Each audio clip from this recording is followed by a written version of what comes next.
माहूर तालुक्यातील अतिदुर्गम तसेच पहाडाच्या पायथ्याशी असलेल्या मौजे हिंगणी येथे घराला लागून असलेल्या गोठ्यात हातभट्टी दारू काढण्याच्या प्रयत्नात असलेल्या नागरिकास पोलीस निरीक्षक देविदास चोपडे यांनी स्वतः रंगेहात पकडून मोहफुलाचे बनविलेले रसायन आणि इतर घातक केमिकल नष्ट करण्यात आल्याची घटना दिनांक 8 रोजी सकाळी 10 वाजता घडली आहे.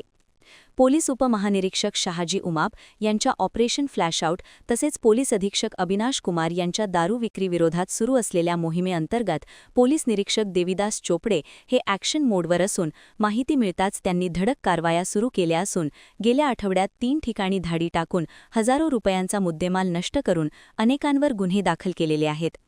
मौजे हिंगणी येथे घराला लागून असलेल्या गोठ्यात एक इसम हातभट्टीची दारू काढण्याच्या तयारीत असल्याची माहिती मिळताच पोलीस निरीक्षक देविदास चोपडे यांचेसह पोहेका प्रशांत भोपळे, पोका पवन राऊत, होमगार्ड उमेश भगत, खुशवंत वर्मा यांचेसह पोलिसांनी गोठ्यात धाड टाकत दारू बनविण्याचे साहित्य नष्ट करून हातभट्टीची दारू काढणाऱ्या विरोधात गुन्हा दाखल केला आहे.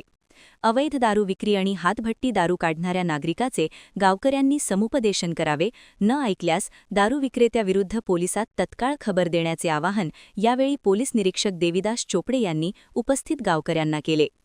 Shankar Bhalerao, the Sting Operation News, Mahur. The Sting Operation News, सत्याचे दुसरे नाव, अन्यायावर लेखणीचा घाव.